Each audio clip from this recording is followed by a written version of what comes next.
Hey guys, it's Lisa and welcome back to another video on Lisa Loves Leaves. So today's video may or may not be expected. I have talked about it in the past if you have been following my videos or subscribed to my channel. So today's video is the third and last part of my propagation series for beginners. So if you haven't checked that out and you are new to the plant world, then some of those videos may be helpful for you if you want to learn about propagation. So the last two videos were specifically on propagation and different methods of propagation. Today's video is going to be about propagation mediums, as well as I'm going to talk about what I use for my potting mix.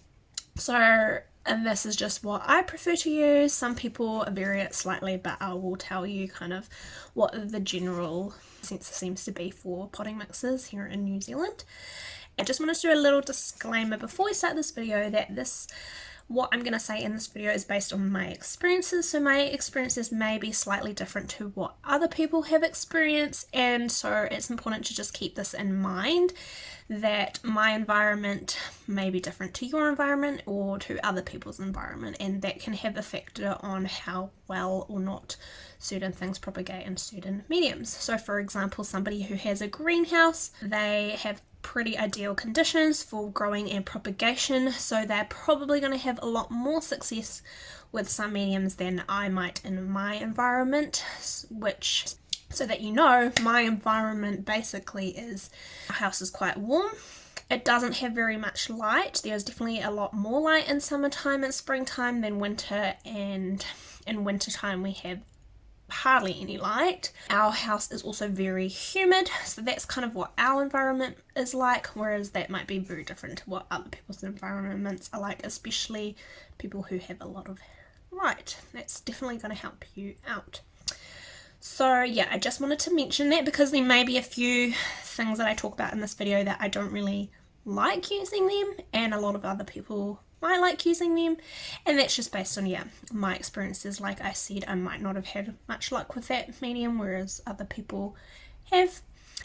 So basically the point of this video is just to give you kind of a general idea on things, and then it's probably a great idea if you are a beginner to then do a little bit of experimentation, see what works for you, because it might not be the exact same for you as it is for me. So take the information that I'm giving you as like a ground layer, and then do a little bit of experimentation, see what works for you, and it's just all about figuring it out really, which is exactly how I've come to this point as well.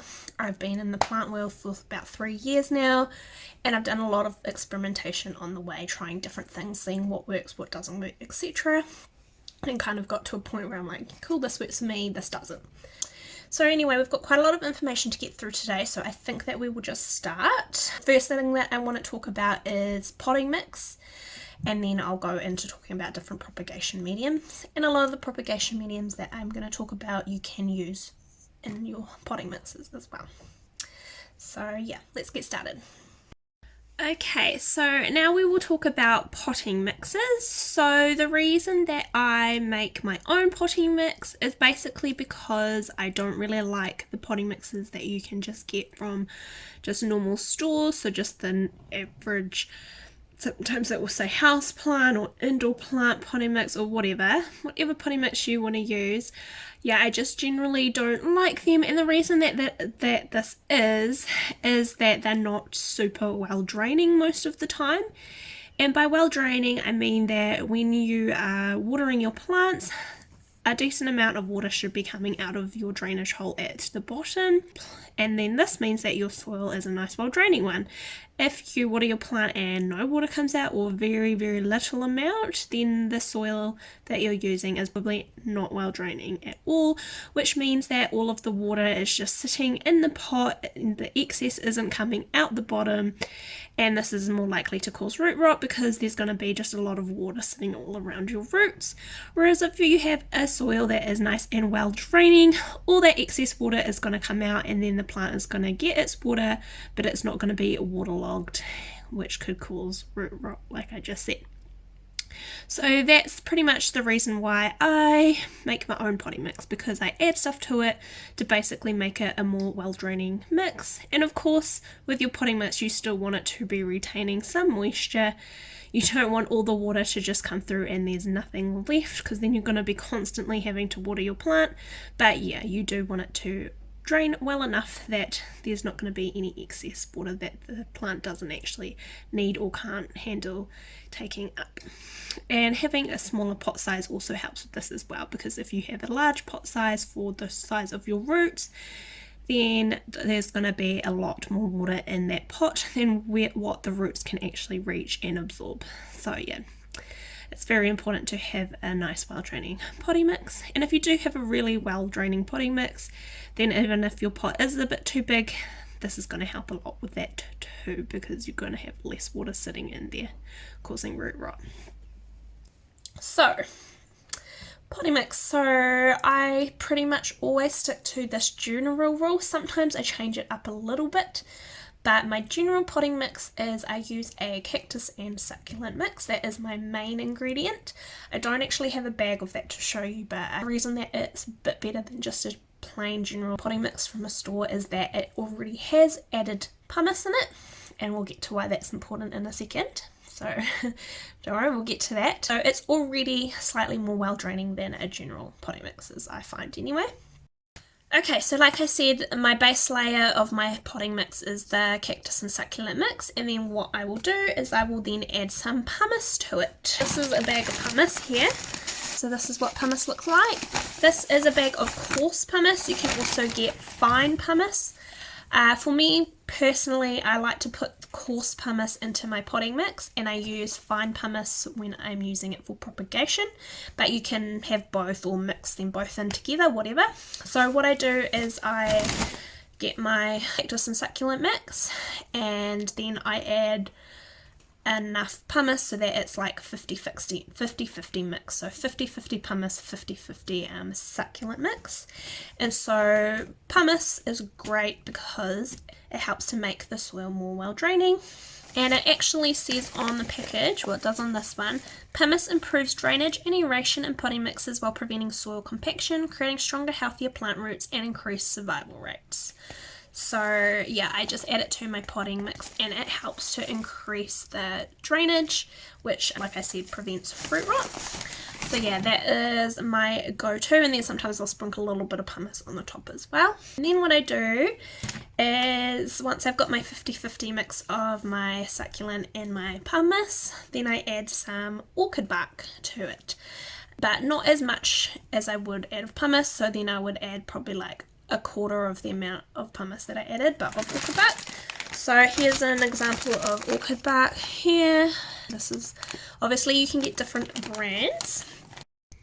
Okay, so I will show you what the bark looks like. So it literally just looks like normal bark, kind of like what you see in playgrounds and things like that, but it has a potting mix mixed in. Excuse my glove, I'm just being safe. If you don't already know, you should always wear gloves when handling any kind of potting mix. This includes orchid bark because it does have some normal potting mix kind of spread through it, and that just helps keep you safe from things like Legionnaire's disease, so that if you're touching potting mix and then you go and touch your face, that's how you can get it, as you can with most things. You should also wear protective, like a mask or something, if you're not in a like outside space where there's lots of fresh air. So yeah, just that's why I'm wearing my beautiful glove, just to show you. So that's what the bark looks like, and the bark is really handy because not only does it make the soil less dense, so it kind of provides a little bit of aeration in the soil as well,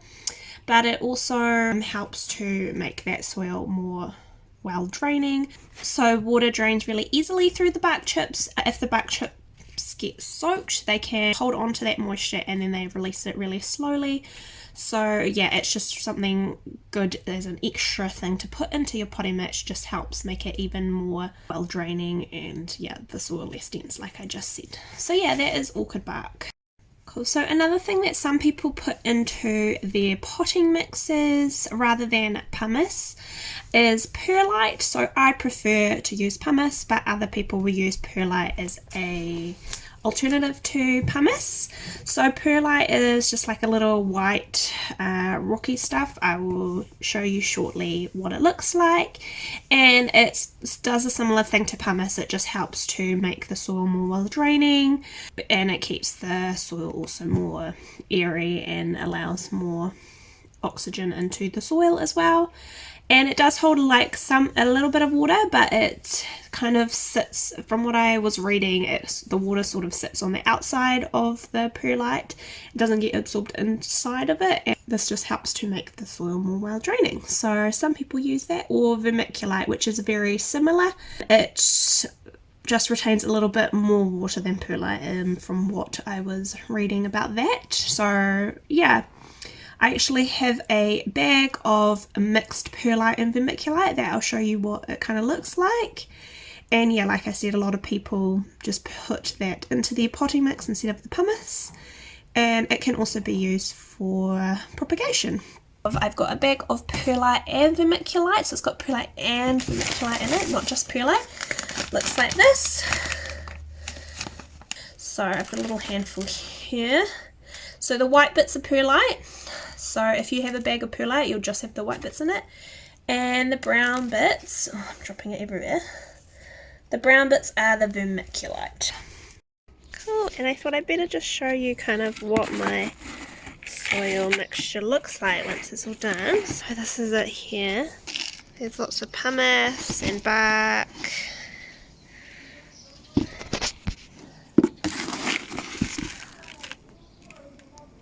Okay, so we've kind of covered potting mixes, what I use, etc., and what some other people use in their potting mixes too. So now we'll move on and talk about propagation mediums.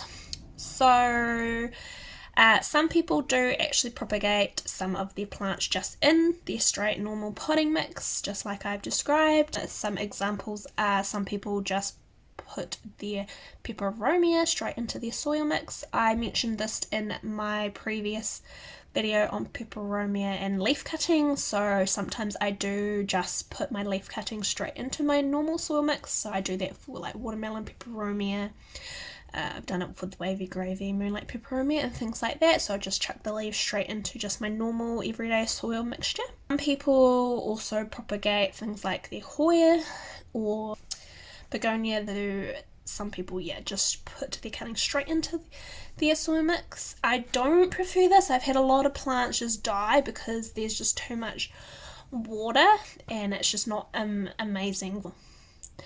So yeah, I don't really prefer that. I like it for my peperomia leaf cuttings, but for everything else that I've ever tried doing that with, cutting just rotted and died, so I don't use that method for anything other than my peperomia leaf cuttings. I have heard that some people just chuck their Hoyas or whatever straight in there.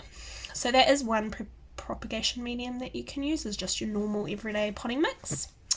The second most common, and I would say my most preferred, well, maybe second most preferred method of propagation, is water. So right here we have a glass of cuttings and there is water in there. Water is a great propagation medium, so I really like water for propagation mediums. So I find that it's not as great in the colder months, so in winter and autumn it's really slow. You're more likely to get root rot. But in summertime and springtime, it's my preferred method. When it's nice and warm, I find that a lot of plants, you just chuck it in the water and within like a week or two you've got big beautiful roots. I especially love it for monkey musk, just like this big pot. So some of these have been in here for a couple months and they still don't have roots. But in summertime, I will find that within about a week or two maximum, I will have huge big roots. So yeah, it's not that great a method personally, I find, in the colder months. It's just not warm enough, there's just not enough light, I think. So I don't have as much luck with that. But yeah, summertime, definitely a great medium. If you're ever unsure, I just chuck it in water. If there's ever a cutting that I get and I'm like, I don't know what's best for this, I just chuck it in water. Yeah, it works amazing for philodendrons, pothos, begonia, peperomia, Hoya, pretty pretty much anything I can think of. Renta, yeah. So like I said, if you're not sure, chuck it in water. If it's summertime, you probably won't have many issues, and I find it's very unlikely to get rot. It does happen occasionally, but yeah, not super common. I find for water, it's just like my fail-proof method of propagation is just chuck it in some water. The thing that you want with the water is that you want the cuttings to then be in a good spot with good lighting, like bright and direct lighting, and nice warm spot as well, and that really helps to get your roots going.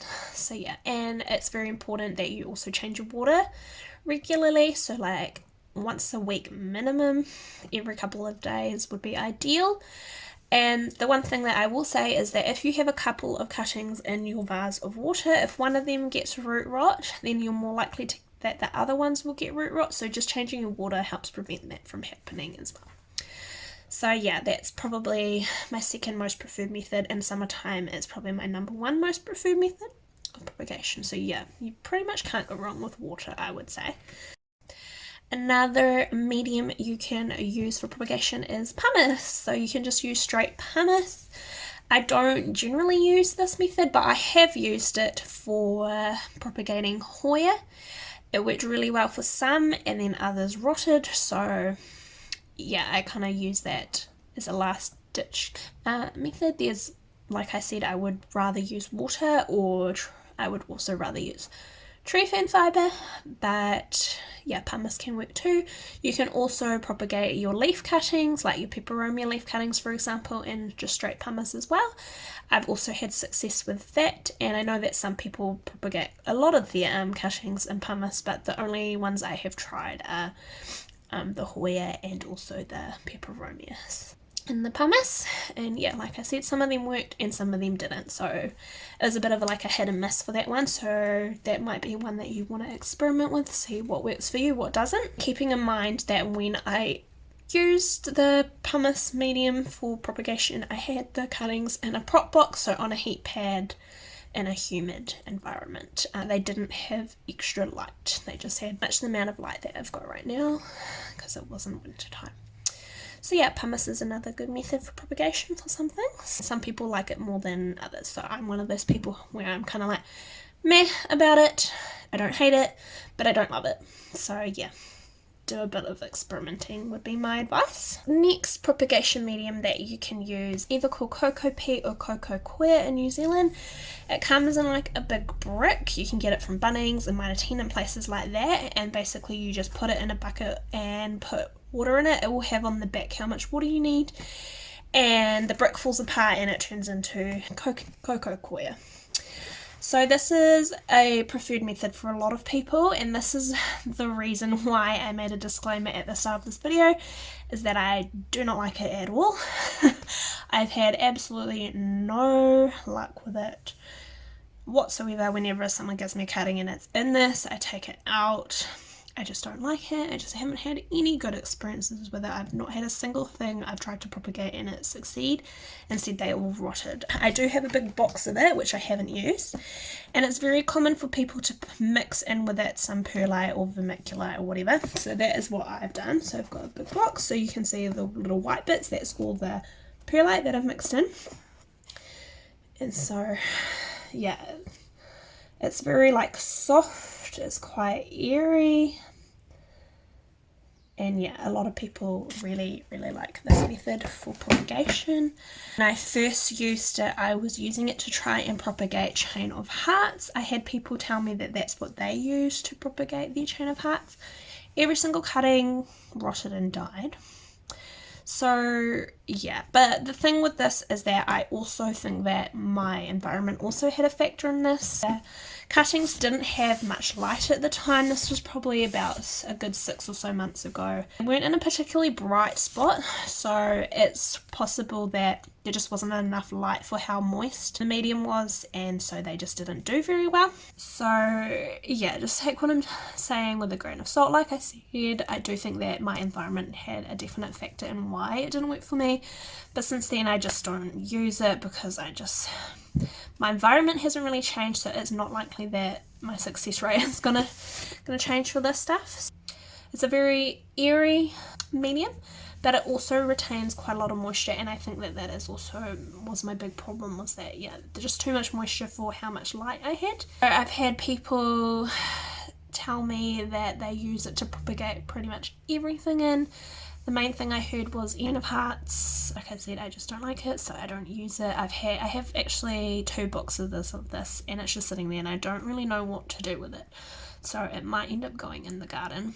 But I kept it because I knew I was gonna do this video one day, so I thought then I can show you what it looks like. So yeah, just maybe do some research on it, do some experimentation, and see how you go. Yeah, that's all I really have to say about that. I just think it retains too much moisture, and that's the main reason why I don't really like it. Cool, and another medium that is used for propagation is also perlite or vermiculite, or both of them together. So a lot of people use this like they would pumice, so same thing goes for propagation. So some cuttings are just propped in straight perlite. I have not done this method before, so I don't know how successful it is. I know that some people have a lot of success with it, but I've never tried it, so I can't really say too much about it. That is another propagation medium that can be used for propagating things. I've quite often mostly seen it used for things like Hoya. I'm not too sure what else people use it for, but yeah, I've definitely seen people use it for Hoya. Maybe that's another thing that you might want to experiment with, because yeah, I can't really tell you how good or not it is, but I would assume it just works very similarly to pumice, so possibly leaf cuttings and perlite could be a thing. I don't actually know, but I'm just assuming if it works similar to pumice, then that might work. So yeah, that is another propagation medium.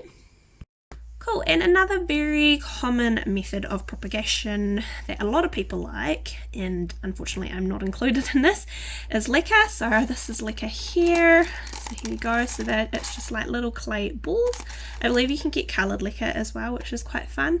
So I'm not going to talk much about leca because I don't really know that much about it. I only know very, very basics. Basically, you put your cutting into your leca bit in there, and then you fill about 1/4 of the way with water, and then basically what happens is these clay balls absorb the water and absorb it up, and yeah, it just supposedly helps to create really strong healthy roots, and it's also supposed to be really hard to get root rot using leca, although it can happen, but it's supposed to be less likely to happen when you're using leca. Some people actually grow their entire plants in leca, like that's just where they live, but there's a whole system that you need to do if you're going to do that, involving flushing the water and adding lots of other chemicals and things like that, because there's not really any nutrients in leca, so you need to add the nutrients to the water. But yeah, I don't really know much about that. So if you're interested to know more about leca, then it's probably a great idea to do a quick Google, or I'm sure there's heaps of videos on YouTube about what leca is and how it works and all of that stuff. But yeah, I don't know whether I was doing it wrong or what was going on, but every time I've tried to propagate things in it, it just either took forever, and the reason that so many people say they love leca is because supposedly plants root really fast in that, but that was not my experience at all. Like months and months and just nothing had happened. And so yeah, like none of my cuttings rotted, just nothing happened. So yeah, I don't really know, but yeah, so that's why I don't use leca, because there's so many other propagation mediums that I use that are super successful, so I'm like, what's the point of using that? And the only reason I even have some leca on me is that I got a cutting that was in this pot within this leca, so I just kept it because yeah, why not? So yeah, that is leca. Okay, and another really common medium is spag moss. I have some here. This is dry spag moss. So I've got a few videos of me using spag moss and it being damp, so I'll list some up below, or put them, there'll be somewhere anyway, probably up the top somewhere. I'll pop a video in where I'm using spag moss. So this is dry, but when you are propagating with spag moss, you wet it, so you want it to be nice and damp but not too wet. One of my pet peeves is people sending me plants in spag moss, and the spag moss is so wet. Like if you squeeze it, just so much water comes out. So when I'm using spag moss, I get nice and wet and I squeeze and squeeze and squeeze until no more water comes out, and that's great because otherwise it can cause root rot. So spag moss is a very, very common method of propagation. I don't really use it that much, to be honest. I mostly use spag moss for packaging plants when I'm sending them to people because it keeps the roots nice and wet while it's in transit so that they don't dry out. But I also use spag moss in my prop boxes. I just keep it damp in the bottom and that helps to boost the humidity. But you can also propagate and root cuttings in spag moss. So you basically just have your spag moss in a cup or a pot, or I just put it on the ground in my prop box usually, and then you just put your cuttings in it so that the nodes are in the spag moss. And I try not to get the leaf in the spag moss because it is a bit wet, so that can cause the leaf to rot a little bit. So try to just have the node in, and if possible have the leaf sticking up out of the spag moss. Not always possible, but if possible. And yeah, and you just root it in there. I have had some success with this and some not great success with it. So spag moss for me is kind of like sometimes I use it and sometimes I don't. You know, I've got other methods that I feel are more fail-proof, so I generally use those instead, but it's still a good medium for propagating. Some people propagate everything in spag moss. I have propagated Hoyas in spag moss, pothos, philodendron, trying to think, yeah, some aroids. I've also used spag moss to propagate things like chain of hearts. I propagated string of turtles in there, so I literally just put the cuttings just sitting right on top of the spag moss and in my prop box, and they did really well in there. So yeah, I'll show you an example. Cool, so this is my mini prop box and I'll just show you guys. So it has got spag moss along the bottom. Just trying not to tip everything out. So there's spag moss on the bottom and it is just in there to keep the humidity up. And as an example, so I have just propagated, popped some leaves that have fallen off my string of turtles in there and propagated them, and you can see, I don't know if you can see, but there are a few little baby leaves popping up there, so some of them have obviously rooted. So yeah, that's kind of just an example of a propagation with spag moss. The only things that I can think of that I haven't propagated in spag moss is like peperomia, and I don't think I've ever propagated begonia in spag moss either. Yeah, so mostly like aroids and Hoyas and things like that. I have definitely used spag moss to propagate them in. And yeah, and pretty much most of the time it works really well. I have had a few fatalities with root rot. Yeah, it's kind of a little bit, for me, it's a bit of a risk that you take using spag moss because I have had a few cuttings rot, but then I've had others that have done amazing, like big, huge roots in no time at all.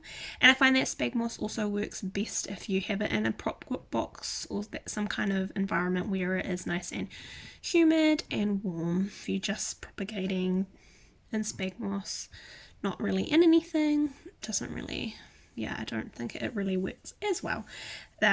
One problem that I have with spag moss as well is that it dries out really fast. So especially if you have it in a prop box, you're like every day or two you're having to get it all nice and wet again because it's dried up. That can be a problem, but if you have it in a prop box where it's nice and humid, then it will stay nice and damp for a lot longer than if you don't have it in a prop box where it's nice and humid.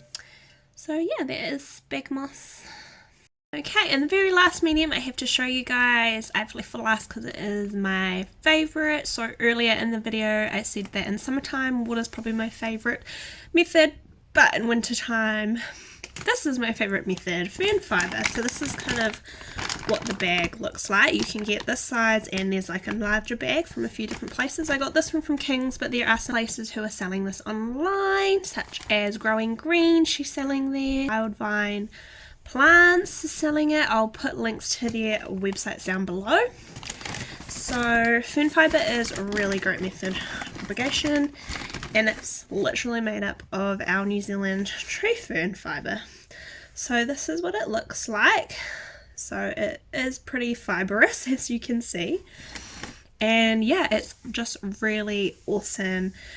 I don't know a lot of the science behind it all, but if you want to know a lot more about fern fibre than what I'm just going to say in this video, then check out Growing Green's YouTube channel. Rachel has a great video on all about fern fibre. So yeah, maybe check that one out. I will pop a link in the description box below for you guys. But basically fern fibre, I just have had so much success with it. I've been propagating pretty much every single thing I have in fern fibre this winter time. The only thing that I tried to propagate in fern fibre that didn't work was some angel wing begonia cuttings. So that's a begonia with a stem. Yeah, they didn't really like it, so I ended up putting them in water, but everything else has been great. I've used it to propagate Hoya. It does so well with Hoya. I've used it for some pothos, for some philodendron. I've got fern fibre mixed in with my syngoniums.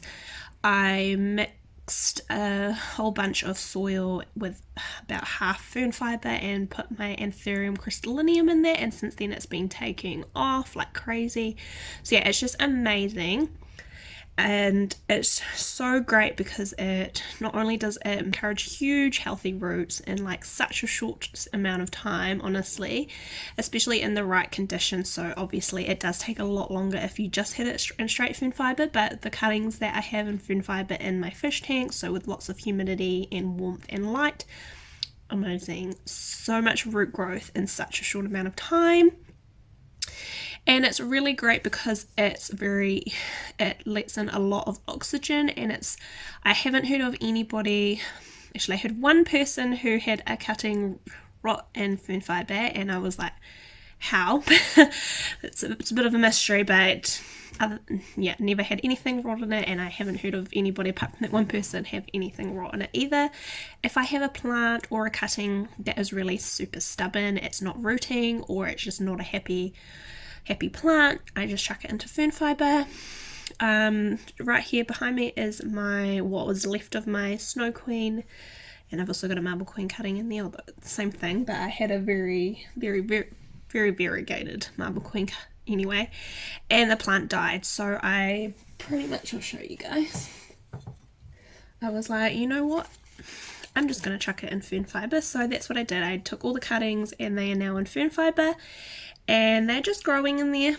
It doesn't have extra humidity or warmth, but they haven't died. So yeah, he's just growing in there for now because I was just sick of the root rot. It was just insane. So I chucked him in there, and he's been in here for probably 2 or 3 months now. He's been in there for quite a while.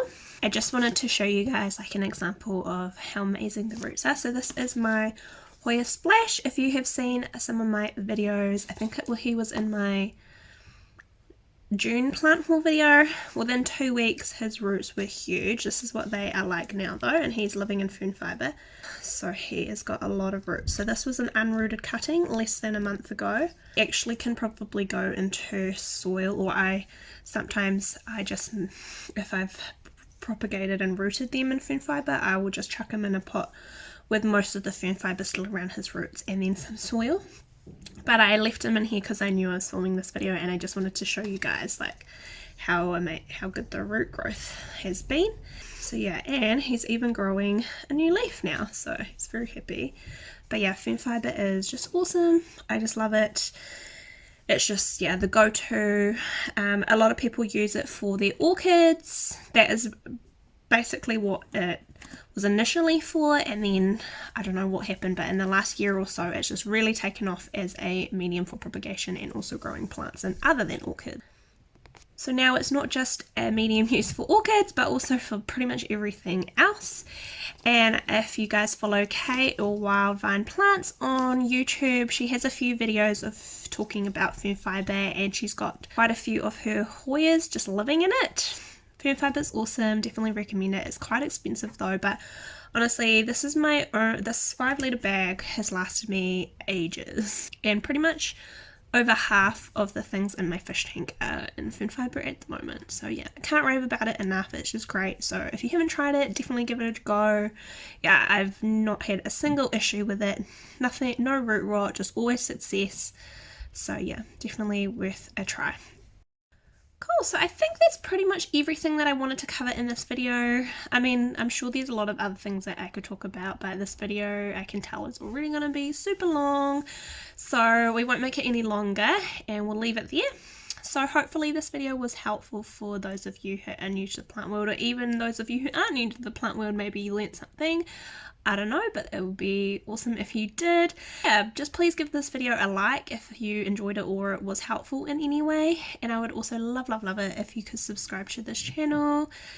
And yeah, I'll see you next time.